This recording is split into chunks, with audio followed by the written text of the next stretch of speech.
안녕하세요. 히브리서 더 워드 CJ 목사입니다. 오늘 함께 살펴볼 하나님의 말씀은 시편 105편 23절에서 45절까지 말씀입니다. 그중 42절 말씀을 제가 읽어보겠습니다.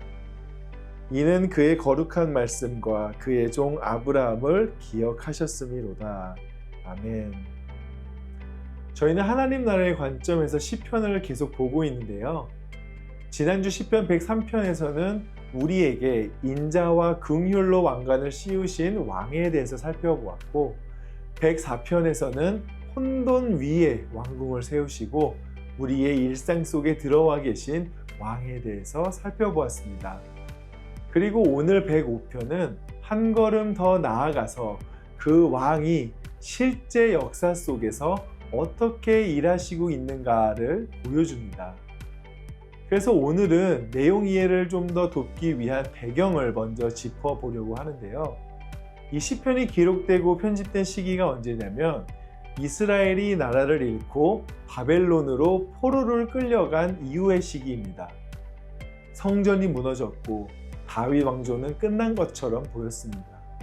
결국 그들은 바벨론이라는 또 다른 애굽에 갇히게 된 거죠. 이스라엘의 과거의 출애굽을 한번 경험했던 이 민족이 다시 애굽과 같은 상황에 들어가게 된 겁니다. 그 자리에서 시편 기자는 옛 출애굽 이야기를 다시 꺼냅니다. 왜요? 단순히 역사 교육을 하려는 게 아니었죠. 옛날에 우리를 이끌어내셨던 그 하나님이 지금 우리에게도 또 한 번의 출애굽을 행하실 수 있는 분이다 라는 걸 선포하고 싶었던 겁니다. 그래서 오늘은 우리가 옛 출애굽의 이야기를 보면서 그것을 포로기 공동체의 시선으로, 그리고 오늘 우리의 시선으로 말씀을 보고자 합니다. 결국 이것은 지금도 계속되는 출애굽, 우리 삶 속에 일어나는 출애굽의 이야기이기 때문입니다. 먼저 1절에서 22절은 어제 주일 본문이었기 때문에 간단하게만 살펴보겠습니다. 시편 105편은 이렇게 시작하죠. 여호와께 감사하고 그의 이름을 불러 아뢰며 그가 하는 일을 만민 중에 알게 할지어다. 그리고 2절에서도 이렇게 고백합니다. 그에게 노래하며 그를 찬양하며 그의 모든 기이한 일들을 말할지어다. 시편 기자는 왕이신 하나님께서 하시는 일, 그의 모든 기이한 일을 온 세상 가운데에 알려야 한다라고 선포합니다. 그 일이 과연 무엇일까요? 바로 8절 말씀과 연결해서 생각해 볼 수 있습니다. 8절을 읽어보면요. 그는 그의 언약 곧 천대에 걸쳐 명령하신 말씀을 영원히 기억하셨으니. 하나님께서는 당신께서 세우신 언약을 천대에 걸쳐 기억하시고 그것을 지키려고 한다라는 겁니다. 여러분, 포로기 공동체에게 이 한 구절이 어떤 의미였을까요? 지금 당장 자기들의 세대는 무너져가고 있습니다. 그런데 하나님께서는 당신의 언약을 천대까지 기억하신다라는 거죠. 한 세대의 무너짐이 하나님의 기억을 끊을 수 없다라는 겁니다. 그렇기 때문에 하나님 나라 백성은 자기 세대에 갇히지 않는 사람들이라고 볼 수 있습니다. 더 큰 하나님의 기억과 약속 안에 있는 사람들이기 때문이죠. 그러면서 시인은 요셉을 예로 듭니다. 19절 말씀이죠. 곧 여호와의 말씀이 응할 때까지라 그의 말씀이 그를 단련하였도다. 시인은 요셉이 종으로 팔렸고 쇠사슬에 매였던 시간이 있었지만 그 시간이 버려진 시간이 아니라고 말합니다. 하나님의 말씀이 요셉을 단련시킨 시간이었다라는 거죠.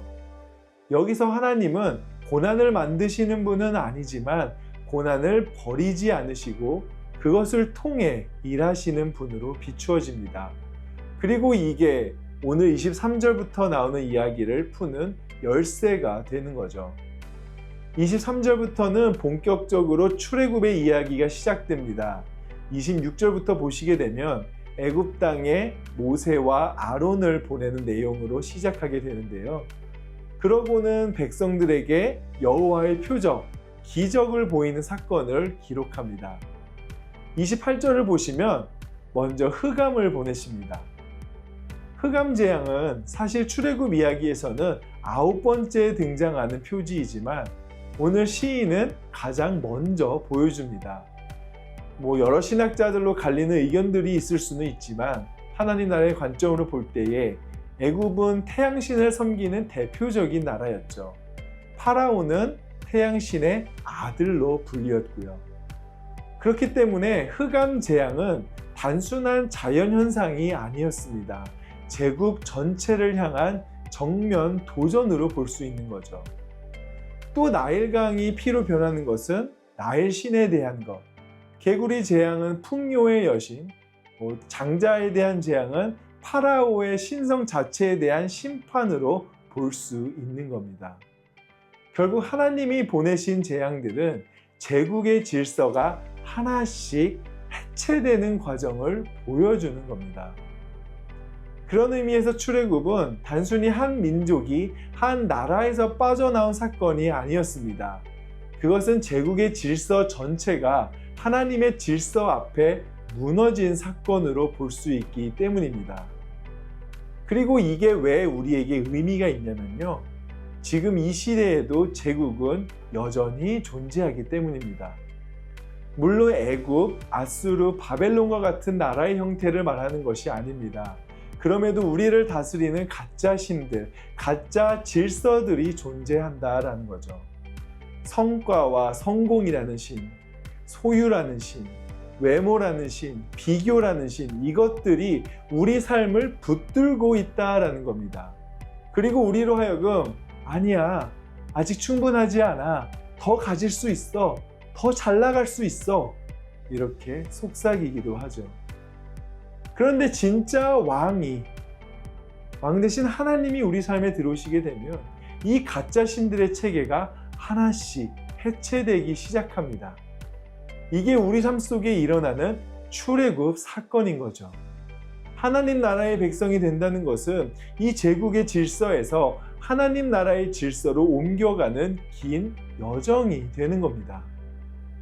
그런데 하나님께서는 출애굽을 시키시고 거기서 끝내시는 분이 아니십니다. 40절부터 보시면은 광야 생활 중에 그 시간에 버틸 수 있는 하나님의 공급하심이 나옵니다. 하늘에서는 메추라기가 내리고 만나가 내리기도 하고 반석에서 물이 흘러나옵니다. 제국 안에서는 나일강을 통해서 얻을 수 있었던 땅의 양식이었다면은 광야에서는 40절 말씀의 표현처럼 하늘 양식으로 바뀌게 된 거죠. 그렇게 출애굽 사건 후에 이스라엘 백성은 곧 하나님 나라의 공동체로 살아가는 법을 새로 배우는 긴 여정에 들어가게 됩니다. 이 긴 여정의 목적에 대해 오늘 시편 기자는 뭐라고 얘기하냐면 45절 말씀입니다. 이는 그들이 그의 율례를 지키고 그의 율법을 따르게 하려 하심이로다. 출애굽은 단순히 빠져나왔다고 끝나는 것이 아닙니다. 들어가면서 완성이 된다라는 거죠. 애굽에서 빠져나온 것으로 끝나는 것이 아니라 하나님의 백성으로 들어가는 삶, 이것이 출애굽의 완성이라는 겁니다. 포로 공동체가 시편의 이런 내용을 보면서 그들이 볼 수 있었던 것은 지금의 포로로 잡혀와 있지만 하나님은 그들을 잊지 않으시고 백성으로 부르시기 위해 그들을 훈련시키는 긴 여정 가운데 있음을 보게 하셨다라는 거죠. 단순히 바벨론의 압제에서 벗어나는 것이 목적이 아니라 하나님 나라의 백성다운 모습이 우리에게 있는지 점검하게 되었다라는 겁니다. 오늘을 살아가는 우리도 마찬가지입니다.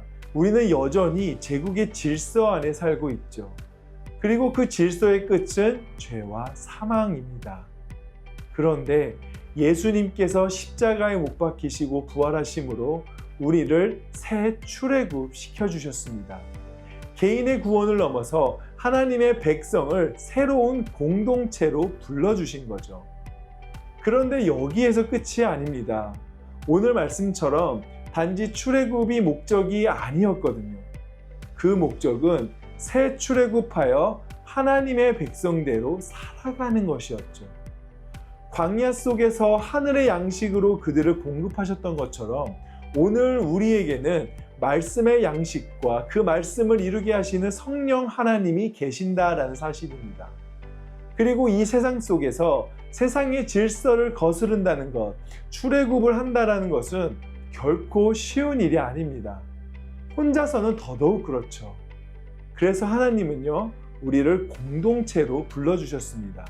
서로의 출애굽을 기억해주고 서로가 다시 애굽으로 돌아가지 않도록 붙들어주고 함께 말씀 앞에 서서 이 긴 여정을 함께 걸어갈 수 있는 공동체로 부르셨다라는 거죠. 오늘 하루 여러분이 그런 공동체 안에서 그리고 여러분의 자리에서 작은 한 걸음이라도 애굽에서 나와 하나님 나라를 향해 걸으시길 원합니다. 여러분의 그 한 걸음이 모여 이 시대 속에 하나님 나라가 드러나는 새 출애굽의 증인이 되시길 예수님의 이름으로 축복합니다. 함께 기도하겠습니다. 사랑과 은혜가 충만하신 하나님 아버지, 출애굽의 사건을 통해 우리가 이제 예수 그리스도를 통해 새 출애굽의 시대 속에 살고 있음을 기억하게 해주시면 감사합니다. 그리고 여전히 우리는 애굽과 같은 세상의 질서 가운데 놓여 살고 있지만 이제는 우리가 그곳에서 한 걸음 나와 하나님이 이끌어 주시고 그 말씀의 양식으로 또 성령의 이끄심으로 살아가는 또 이 새 출애굽의 여정 가운데에 주님 좋은 공동체를 붙여주시고 함께 하심으로 저희가 이겨나가기를 원합니다. 우리 마음을 단단하게 해주시고 또 담대하게 하여 주시고 또 새 출애굽 가운데 긴 여정 가운데 지치지 않고 쓰러지는 우리 성도님들이 될 수 있도록 끝까지 주님 함께 하여 주시옵소서. 그 공동체가 더욱더 튼튼해져 이 여정을 더 함께 가기를 원합니다. 좋은 공동체를 우리 성도님들이 경험케 하여 주시고 만나게 하여 주시고 이루어지게 하여 주셔서 주님의 새 출애굽 가운데에 하나님의 백성으로 잘 살아내는 우리 성도님들 되게 하여 주시옵소서. 늘 함께 해주심에 감사드리며 예수님 이름으로 기도했습니다. 아멘.